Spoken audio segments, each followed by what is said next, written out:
Hello, and welcome to A Pair of Dice Lost podcasting channel. My name is Brendan. My pronouns are he, him. And today I am joined by... Hey there, guys. My name is Tyler. Pronouns are he, him. I'm going to be playing Ricky, the fire-aspected street exorcist. Hi, everybody. My name's Christina. I will be playing Elion. My pronouns are she, her, and Elion's pronouns are they, them. They are a water-aspected investigator. Hi, everyone. My name's Cody. Pronouns are he, they, and I play Amalar Divine, the air-aspected shady businessman. Hi, my name is Britt, and I play Resh Ferris. My pronouns are she, her, as well as Ferris's. She is a wood-aspected dragon-blooded who has a familiar named Zeke, who is a ferret, and she's kind of a performer, petty theft. And this is Exalted, like a dragon-blooded. Hi everyone, Brendan here popping in with a few announcements. First, I wanted to let you all know that this is the last episode of Act 1 of Like a Dragon-Blooded. We're still in the process of recording Act 2, and I'd prefer not to release it until all of Act 2 is done. So for Friday releases, we'll be switching over to Deadlands.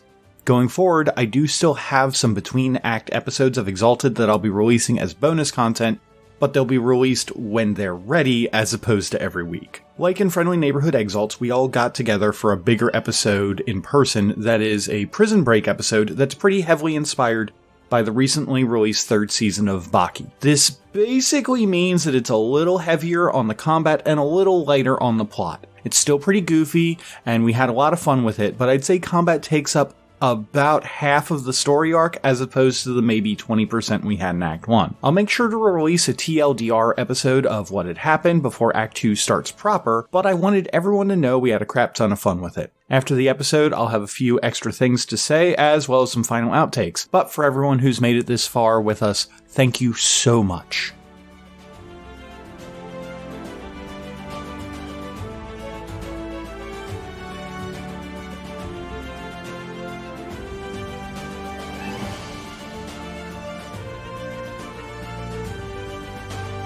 Ferris, is there anything that you'd like to do? I know that we had all come in here with the intention of you being the person to make the deals, and then I think that the other two decided that we're going to make sure that this deal is the best.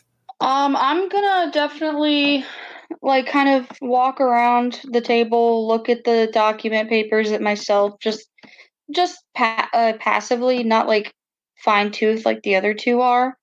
And I just want to look around the room for anything interesting or anything that could be useful later information-wise. Zeke out a little bit so he can kind of stretch his legs. Okay. In that case, I'm going to say that you can make me either a perception and awareness roll, or you can make me a intelligence investigation, whichever one is better. So I'm going to do perception and awareness. Okay. Is there anything that you'd like to do using Zeke specifically?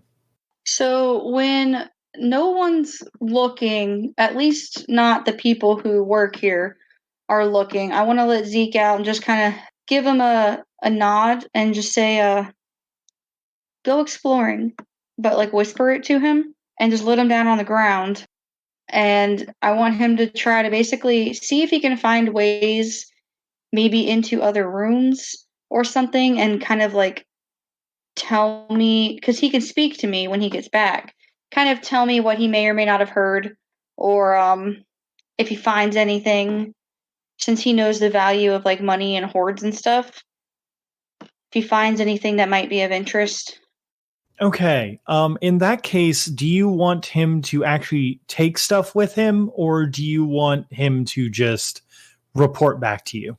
If he finds something that he deems important for me to have or see, I would like him to bring it back. And you can use that to your best ferret judgment, who knows the value of money and hoards. I know he can't read, so. Okay. Now, in fairness, Zeke is also a god-blooded ferret of the god of thievery, so He's my special boy. He's your special boy, and he's got special eyes. As you set Zeke down, he looks up to you with little ferret noises, and then, while no one is looking, kind of scampers off. You do not know where that he goes, but I will be asking you to make some rolls for him. However, before we're doing any rolls for him, is there anything that you'd like to roll for you? Well, I still have to roll my perception and awareness that you told me to roll. Okay. Is there any way that you'd like to, for the basic description that you gave me earlier, I'll give you an extra 2 dice. Do you want to up that at all through any charms or anything? No, I'll just take the 2 for now. Okay, go ahead and roll that. Oh boy. Okay, 7 successes there. Now I'm going to ask you to I need you to roll me 9 dice. See, Brit's computer likes Brit, not me. Zeke is my special boy. Okay. Next, I need you to roll me 11 dice. And I promise that I will be telling you exactly what happens in just a moment. Holy shit, Brit. We are good at what we do. Special boy. Special boy. Okay, and now I need you to roll me 12 dice. All right. If whatever you're having me roll for involves any of his special abilities, he does have a couple things that gives him like bonuses on certain numbers. Oh, I do remember. And yes, it has. And I'm about to tell you exactly what happened to Zeke. So anything that would be useful going forward. As that you're wandering around and looking about, you notice that he has a couple of folders on his desk that he has tried to hide and kind of shuffle underneath other folders. He is obviously hiding them from you all. But you pick out that he has been having correspondences as they're labeled with, these folders are specifically labeled as realm correspondence and Haslanti correspondence. As you continue around his desk, you can see that there is a picture. There is a portrait that has been painted, a very small one, almost like a family picture that one might find on a desk that Divine has ceased to notice, but it looks like Samir in his younger days, back when he had hair and wasn't quite as greasy. And it looks like him next to a woman who's taller than him with a small child between them. Looks like a little boy. Oh. And then besides that, you notice something that is glowing coming from the top drawer of his desk. You can't make it out without opening it up, though. Oh, I'm gonna open it, and if as I open it, I want to open it. If it's not locked, I want to open it quickly as I like cough or something. That way, it just kind of looks like I'm clear. Or I want to clear my throat loudly, get it popped open, and then maybe reach for like a glass of water to just quench my thirst. If it's locked, then I'm gonna drop something on the ground accidentally, like maybe I'm playing with my glasses or something, and I drop them on the ground, and I go to pick them up, look like I'm looking under the desk for them, so I'm out of view, and then pick the lock. The desk drawer is in fact locked. So you're going to drop something and then try and pick the lock very rapidly. Yeah, or I'm gonna like kind of like look around the room and like bump the desk and my hand knock over like a cup of pens or pencils or whatever and be like, oh, I'm sorry, let me get that. And start like bend down, I'll pick them up and pick the lock. The set of quills that you bump go across the floor, and Samir, Divine, and Elian probably all look at you, and I feel like there is, and guys, correct me if I'm wrong, but I feel like there's a moment between like the gang looking at Ferris and them kind of like having like they all share a single brain cell moment where they kind of realize what that she's doing and then kind of get Samir's attention back on the contract. Yeah, I'd be like, oh, that's okay. She'll take care of it. About this line here, I just wanted to double check that we're on the same page about the wording of this. It says, and then just kind of like direct his attention, even if I have to like kind of like shift to like move the paper so he's looking directly at the line that I'm pointing to. And I'm gonna lean like on the other side of him as I give him a shoulder rub. Yeah, you look like real tense. Like, I know we're going through a lot of this and like really get that good shoulder rub going, but maybe I can help you relax, Sammy baby, and get this all hashed out. Elion's real good at finding the little things, so afterwards, maybe, nah, I'm not going to say it. We're in polite company. I will absolutely count you describing the quills falling over, as well as your friends helping out there a little bit too, as a 3-dot stunt for you there, Britt, because I think that is really, really good. So that is two extra dice onto whatever else you want to do for the larceny roll, an automatic success, and you can basically spend a willpower for free to get another automatic success because the 3-dot stunt gives you a willpower back. Okay, I'm also going to spend 1 mote from my personal to use Nimble Thief's Fingers. No one can follow the sinuous, fluid motions of the Dragon's Blood's hands as she enacts her sleight. She rerolls 6s until they cease to appear on a roll to steal an object, pick a lock, poison a meal, cheat at cards, or any other use of larceny that involves manual dexterity or sleight of hand. All right, that is going to be a dex and larceny roll with 2 extra dice and 2 automatic successes. Anything else you want to add into there? I will let you know this because this has to be done fairly quickly. This is going to be at a higher difficulty. The difficulty I'm going to set for it is going to be a 5. So if you want to use an excellency to up the amount of dice you get and everything, now would be the time to say that. I will go ahead and use an excellency as well and spend 2 motes of my personal for another automatic success to use underground reverse flow. Okay, so that's 3 auto successes and an extra 2 dice for you. And do you have any specialties in this or anything? No, not yet. I was going to put picking locks, but I have pickpocketing right now. So when I was going to spend my XP, I was going to put another specialty in. Okay, that's something for later then. Go ahead and roll then. So it's just the 2 extra total? The 2 extra dice plus your regular dice you would have rolled, and then an automatic, and then your automatic 3 that you're getting. The one from the stunt, the one from the willpower that you're going to be using because you get a willpower back, so why not use it? And then the one from the excellency. Okay, just making sure I'm typing the right number. Hot damn! You also get to reroll 6s, right? I do. Okay, so 8 successes total.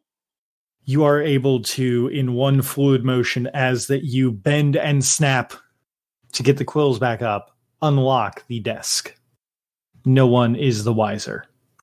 Are you also going to take what's in the desk, I assume? Yeah, since all of this is like sleight of hand, take what's in the desk, clean up the quills, and then as I set the cup down, set it down loudly so I can close the drawer. Okay. Getting the object out of the desk is going to be I would say that is probably a pickpocket roll. And I'll give you an extra 2 dice for that. This is obviously going to be at a regular difficulty of 3. So it's not going to be that hard to do. Okay, and you said it's a dex and larceny for that too? Yes, but it is pickpocketing, so you would get your specialty. Thievery and pickpocketing are kind of like the same thing in my head. Good God. Let it be known, because this is a great roll. She rolled 11 dice and got 12 successes. She got 4 10s. Holy shit, Britt. I think I got this, Brendan, but I don't know. Can you tell me? Okay, no, actually, Britt, you tell me. How good does this look? Good enough that the god of thievery comes down and gives her a quick high five. So, how big is the object? The object is about fist-sized. Okay, so what I'm going to do is take the object. Is it glowing really brightly, or can I wrap it in something to hide the glow? It is glowing fairly brightly, but if you were to wrap it in something, it would hide the glow. Cool. So I'm going to take off one of my scarves that I wear around my waist, wrap it up in there real quick, and then shove it down my shirt in between my breasts. The lady pockets. My lady pockets, and make it so, because my shirt's loose and flowy, so you can't really see anything there. And then I'm going to pick up the quills, put them in the cup, set the cup down quickly as I bump the desk drawer with my hip to pop it closed, and just kind of pop up with a smile. I'm so sorry. I really need to pay attention to what I'm doing sometimes. And then fix the quills up a little bit better, maybe fix a couple papers that I might have accidentally shuffled. Okay. I will, once that you are out of the building and able to inspect it, I will happily tell you what it is that you just got. At this moment, as you're coming around the desk, Zeke comes in from up above and falls into said lady pocket and has a big ferret grin on his face. Perfect. The entire process is finished up after a little bit, and you all are free to leave with the keys and directions to your new floor. As we're leaving, I want to look to Samir with a smile and a little, a grateful head bow, and just say thank you for taking Divine out for coffee. He really needs this. Have your people contact my people, Sammy baby. And with that, you guys head to the elevator. Wait, hold on, I got some shit to say. After Divine says that, I'm gonna be like, in stock juxtaposition of that comment, go fuck yourself. Thanks for the apartment. The roly-poly man looks furious, and before that he can start screaming in his nasally voice, which I honestly have no idea how to start screaming in that voice, the doors to the elevator shut, and you all start heading down before you can hear him. Well, I wouldn't have said it as we were leaving, like right before the elevator closed. I would have said it right to his face and then walked away, but that's fine either way. Oh, right. No, what I'm saying is that he kind of is after you say that, he's seething, trying to find the words for it. And as soon as he does, and you can hear him start yelling, is when the elevator doors close. Yeah, toodaloo, asshole. You just gotta get the ribs in, don't you, Ricky? I quite literally cannot help it. And that's fantastic. Fine. Okay, behind the curtain moment, that's actually one of Ricky's intimacies. I cannot help but talk shit. All right, then. So, going forward, there are a couple things I want to go over with you guys on recording, just to let you know. Ferris, what you had stolen and put into your lady pocket was what is known as a hearthstone. I will go over the specifics of it once that I finish designing it, but you have now acquired a hearthstone. Hearthstone. Ooh, that's awesome. Zeke, on the other hand, has managed to acquire a thing for himself that I will be designing, and I will reveal to you later. My goodest boy. He knows what it's up. He had pickpocketed someone very special in the other room. So basically, to let you know what had happened, as that you're going down the elevator, Zeke begins to regale you the tale of his thievery. All of you just hear ferret noises coming from this ferret that is poking out of Ferris's blouse. I like to picture it as every so often you'll see Ferris talking to Zeke and him making ferret noises back. And it's just like, it's the kind of people conversation you see that's just like, is this a crazy cat lady or what? However, Ferris, you understand it as, all right, so there I was.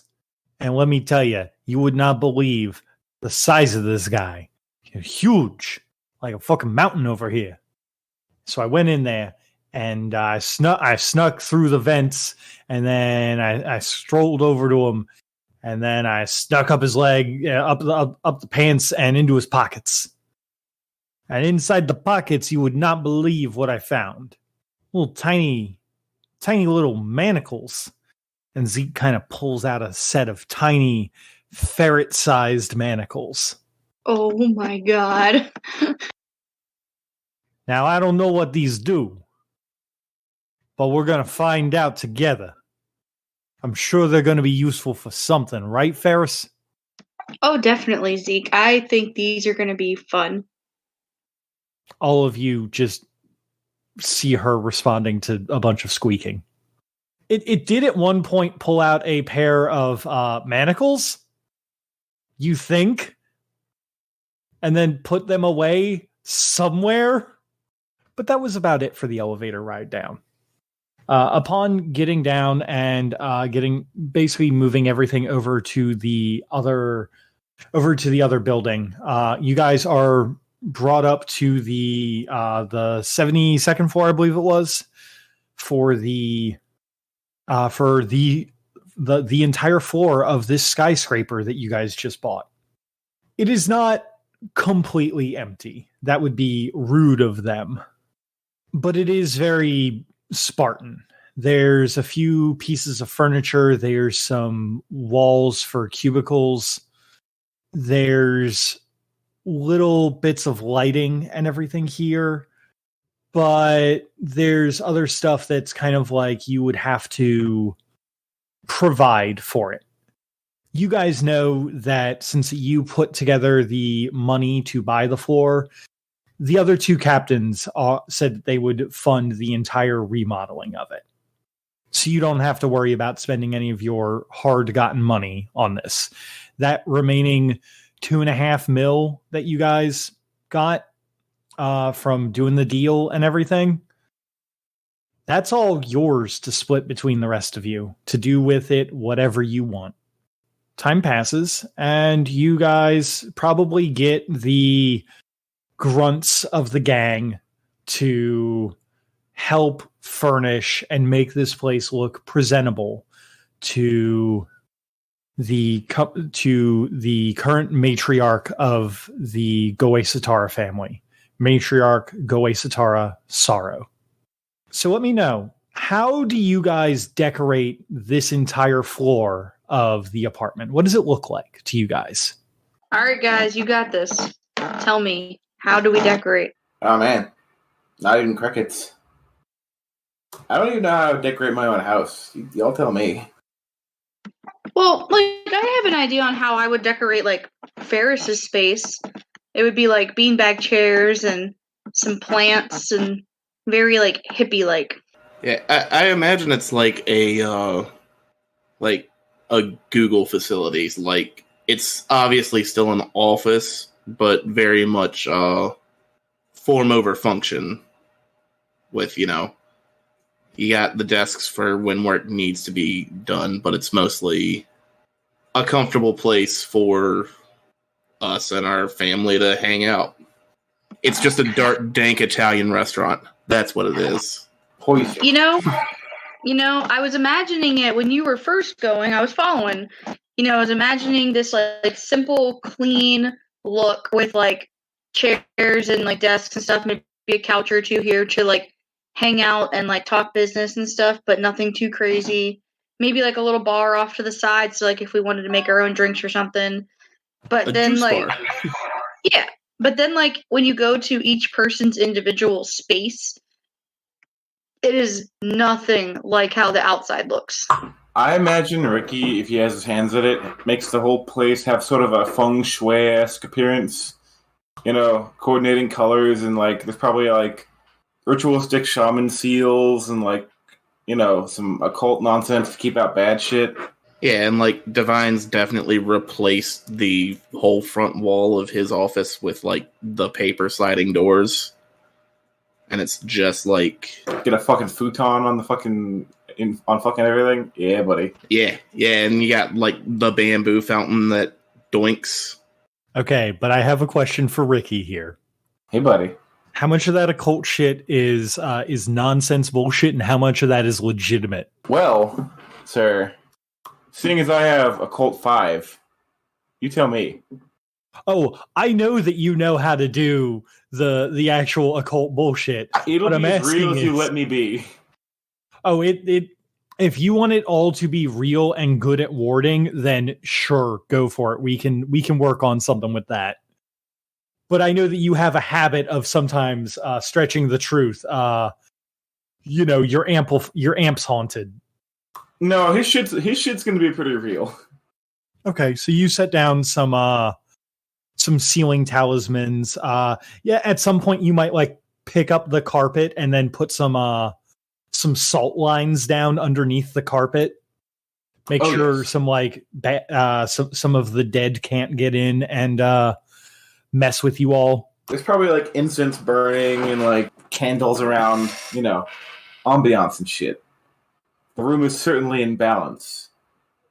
Retrograde even. Mercury ain't gonna touch this shit. Hell no, it ain't. So, with the place decorated to you all's taste, the day comes when the ship sailing from Great Forks down here, bearing the matriarch, is going to be here. The other two captains tell you all to wait and do some wait here and do some last minute preparations that they will go and fetch her.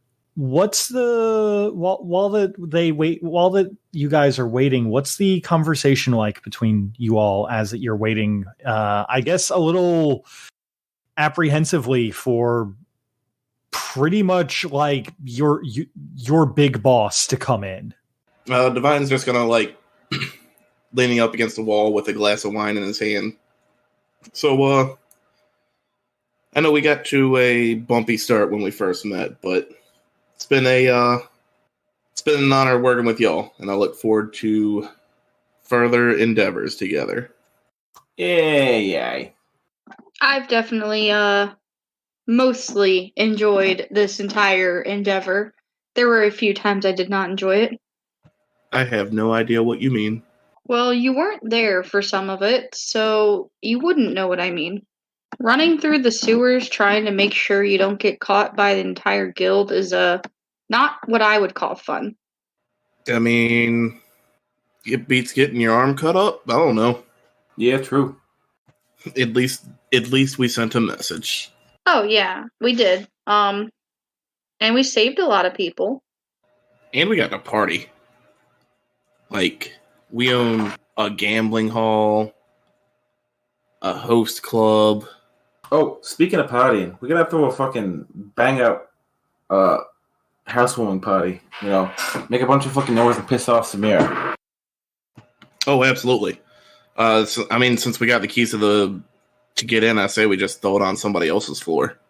Oh, true. Hey, doesn't Manami have a floor on this goddamn... Doesn't his family have a floor on this goddamn building? They do not. Their base of operations in the city is actually the third floor of his restaurant. So as that you're mentioning that and thinking about whether or not that Manami has a floor here, whether or not that Manami's family has a floor in this building, the elevator doors ding and open up, revealing 3 figures, 2 of which you've met multiple times, which are Desert Bloom and Akoki. They are both flanking a rather tall and slender figure. She clocks in at probably about 6'4", 6'5". She is dressed essentially to the nines, is the best way that I could describe it, in a form-fitting gown, and has a nice, sensible hat to keep her hair tucked in, moving along with them and kind of like sashaying like as she moves, and kind of like she kind of has this like intimidating presence when that she moves, and it takes a little bit to realize why. Whenever that she moves, there's a like loud clank of like metal.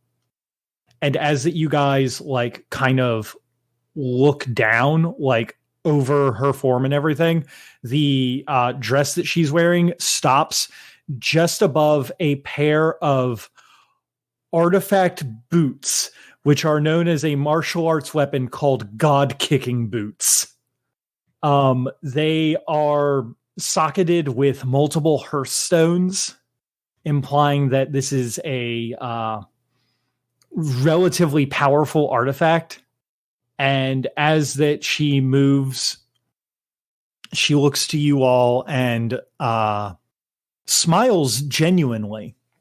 Oh, my little family, it's so nice to see you. And you've gotten us such a nice, splendid, amazing place to call our own. She gives you all a very sensible bow, not the kind that is showing deference from like a lesser to a someone of a higher station, but something that is like of a like a teacher showing respect to a student. The "you did good, kid" nod. I don't know what is a respectful bow in this society, but Ricky does that. And it's a pleasure to see you. Question for, I believe that Ferris and Divine, since they are from the Riverlands, have met the matriarch before, but have Ricky and Elian met her before? Probably not Ricky. Ricky's pretty bottom of the barrel slum upbringing as far as like where he comes from. I'd probably go with no, I think. Okay, fair enough. So when you bow and she notices the both of you, she smiles and kind of moves over. Besides the clanking of the boots, it would be a very like soft walk. But you know, what can you do when you got to kick so much ass? These are my ass kicking boots. Ah, yes. Ricky Maru, and she kind of points over to Elian. Renal Elian, correct? Correct. Yes, ma'am. It is an absolute pleasure to make your acquaintance. My captains speak nothing but praise of the work that you've done. I am glad to hear it. It is a pleasure to meet you. And they just kind of nod their head respectfully. Ricky's kind of taken aback, and partially by his a full part of his name being used, and also for the praise, he just kind of nods humbly. She moves over to one of the couches or lounging areas that you all have set up and kind of sits herself down and crosses her legs respectfully. And so then, I hear tell that you're all trying to make war with the guild.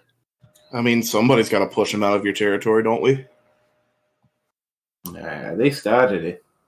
They did indeed start it. Oh, don't we ever know that? But we aim to finish that here now, don't we?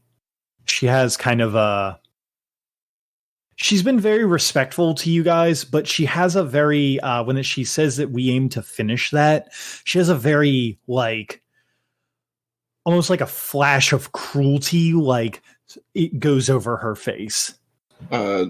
Divine's going to pour a glass of wine from the table where he's had the wine sitting and bring it over to her. Yeah, I don't think cohabitation in this city is going to work too well. And he's going to offer her the glass. She takes the glass and sniffs the wine and then takes a little sip of it before setting it down again. No, I don't believe that cohabitation will work. So then, we should get started on a plan to kick them out of our territory. Unless there's anything else that you all wanted to speak of. I mean, I think that book covers it for me. I think we can all agree that they're, not welcome.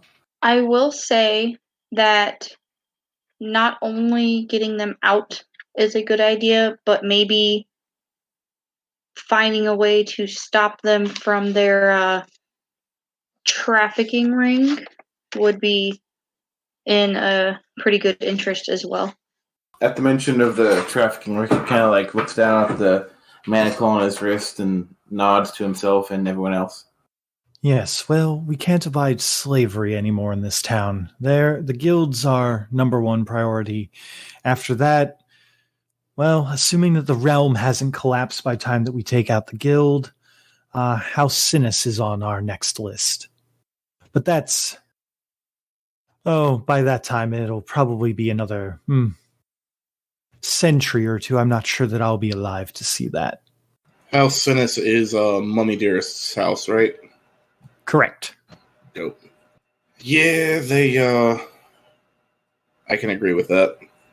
It's going to be a shame that we gotta, off Thanos. He's got a certain je ne sais quoi that I respect, but... Nah, fuck that guy. Oh, now, Divine, that's not exactly how that you have to off people. That's not how you kick someone out of a town. We can, murder them, but, well, I mean, sometimes it works out. But other times, it's just enough to beat them within an inch of their life and have them know that you're the ones who did it. No. When people do that to Ricky, it kind of pisses them off and makes it worse. Yeah. I guess that do be how it works, don't it? Yes, sir, that do be how it works. But Divine, not all of us can be as furious at the world as your friend Ricky here. After all, he did his stint with the Immaculate Order and decided that he wanted to think for himself.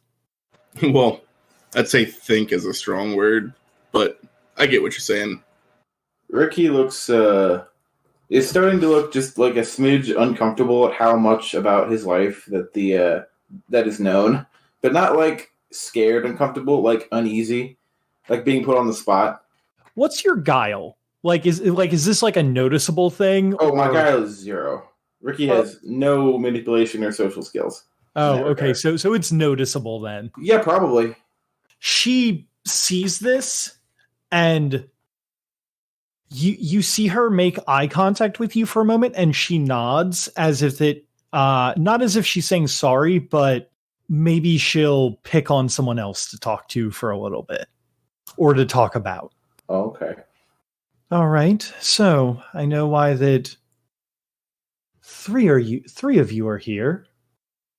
She kind of looks between Divine, Ricky, and Ferris, and then her gaze lands on Elian. But you've eluded my eyes. What drives you, Elian? I get to do what I enjoy, and I enjoy using my investigation skills to find people and things and figure stuff out, root out people lying and trying to take advantage of others. In the not this family way.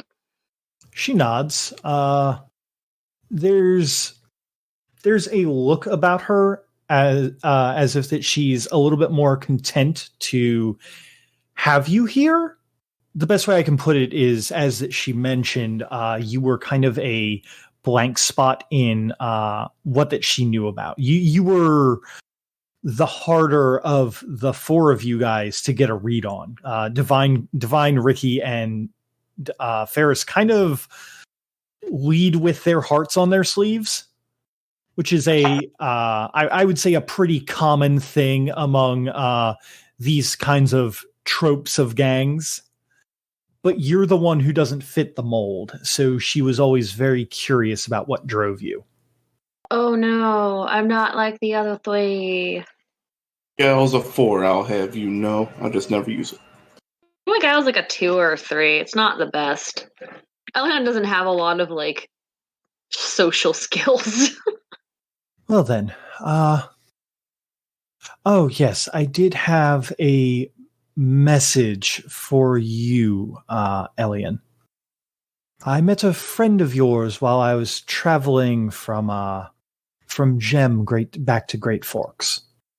Oh, I don't have any friends out that way, but I do know someone who's currently out that way. What is the message? They said that they would be coming to see you before year's end. Ah, good. Good to know. I thank you for delivering that for me. Yes, of course. She leans back in the couch and kind of like spreads her arms out and uncrosses her legs and just kind of looks like that she's finally getting the chance to relax. All right, then. Well, I'm here. I say that before we get down to actual business, party. Give me just a few minutes. I'll be back with all the hosts from our club.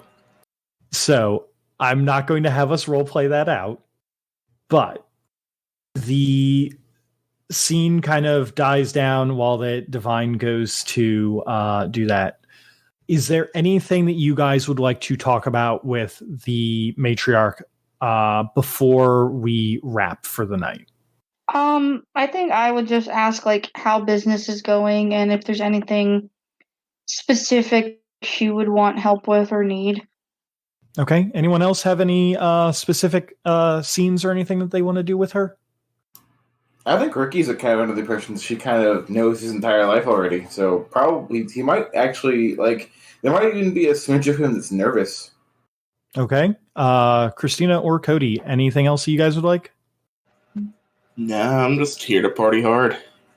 I don't think so. I guess maybe just ask what's been going on away from Chiaroscuro and just kind of get updated on that. Small talk. Kind of small talk. I mean, that's what I wanted to do. It's just like, how's business? Small talk type stuff. It was more for Elion trying to find out anything important that might be happening elsewhere that she knows about that maybe they haven't heard about over here or that, we haven't been updated about yet. As far as things go with business, that Ferris and the matriarch speak of, it's basically the talk of how that she wants to get get a larger grip on the financial institutions in the area and try to kind of use underhanded tactics to kind of more or less like blackmail some people in power to kind of give the family more power to help kick out the guild. She also wants to go through the process of buying up properties and having them be legitimate businesses that also have some like illegal gambling rings in the back or like illegal weapons deals or like ways to smuggle artifacts.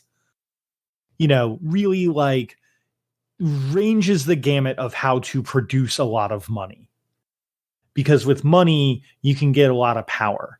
And one of the other things that strikes your interest that you do hear her mention is she wants to recruit people of faith, people who can pray and mean it. This is having faith and everything in the gods is not an unheard of thing in this world. The gods are real. All of you know that they are real. This is an immutable fact about the world. What you don't know is why that a mortal would want people to pray to specific things. She has an idea.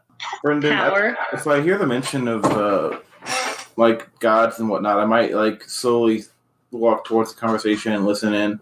So you hear her talking about how that Well, yes, we can just, if we can recruit some people of faith to start praying to some of the more choice gods on our side, we might be able to swing some certain things in our favor. Hit the guild where it really hurts.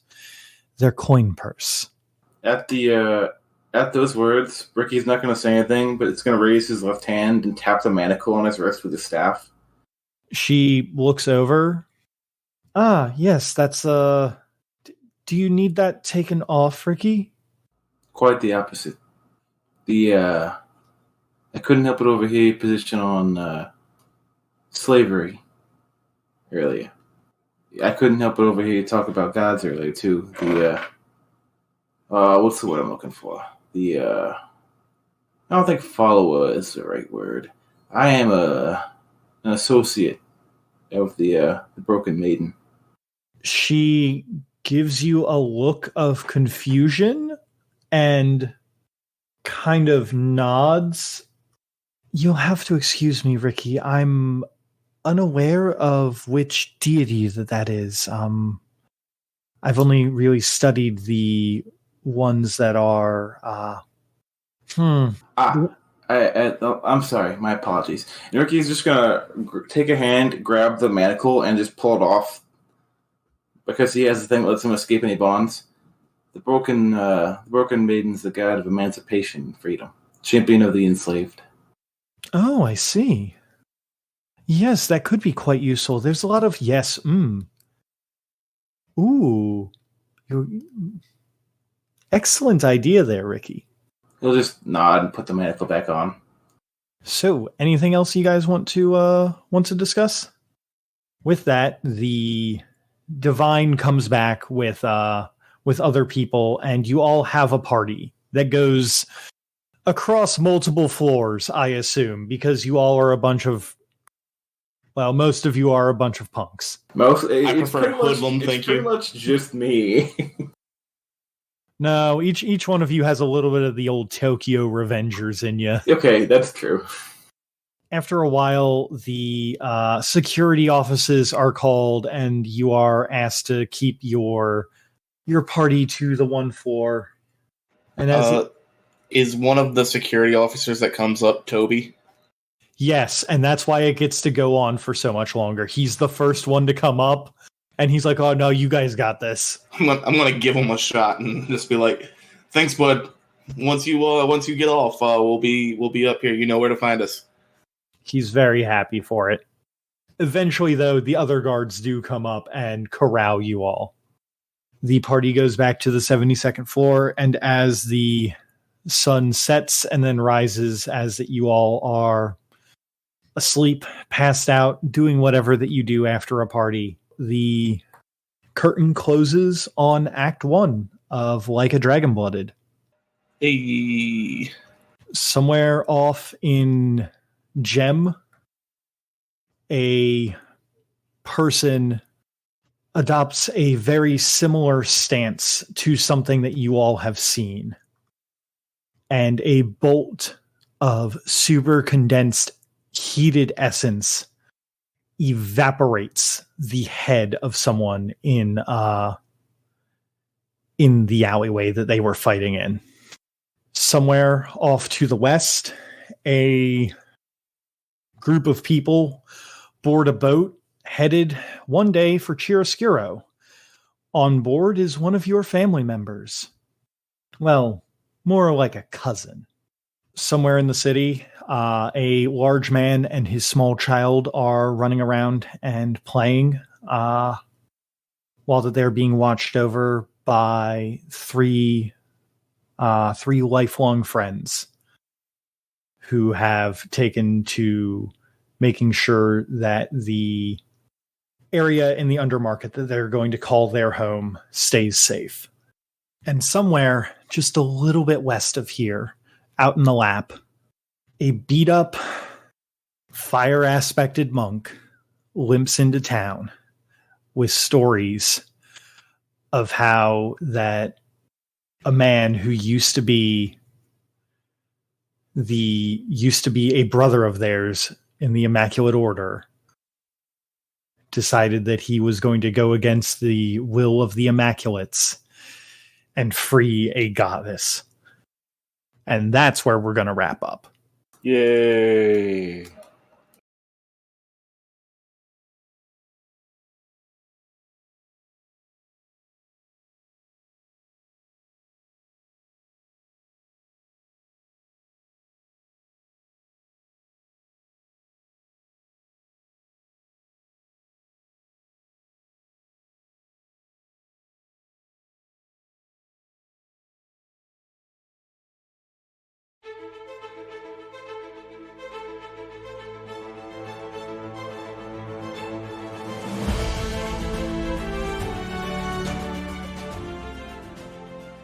Thanks to everyone for taking the time to enjoy our show.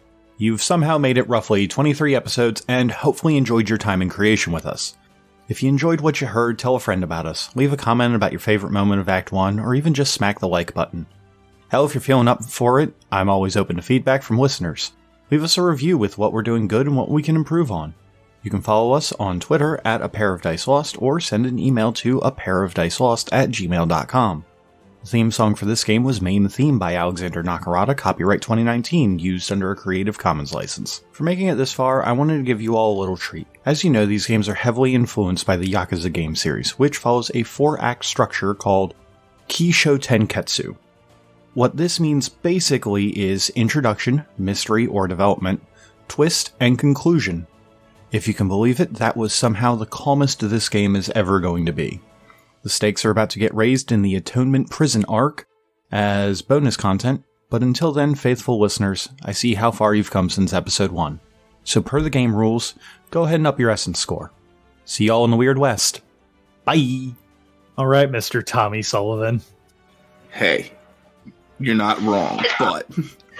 Instead of blight, it's the bone puppet plague he gets. Oh! Oof. You're gonna get boned there, buddy. That was part of the joke, was there is deboning and boning involved. Boo. I just realized I didn't roll enough dice last time. It happens. Like, I got enough successes to do the thing, so I don't care. But I have 5 in Dex and 5 in Larceny, so that would have put me at 10 already. And all I did was do 5, plus my extras. Wow. So it's fine. I got the successes. I'm going to do it right this time. Beautiful.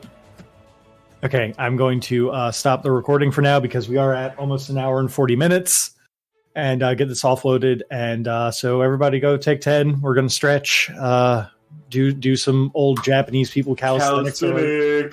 Yeah, exactly. And then we are going to come back for the big scene for the apartment. All I gotta say is if this place is a dump when we go into it, oh boy. And just a little bit east of here. Or actually, you know what? Let me double check my map. I'm so sorry. I always forget which way that the lap is from Chiaroscuro.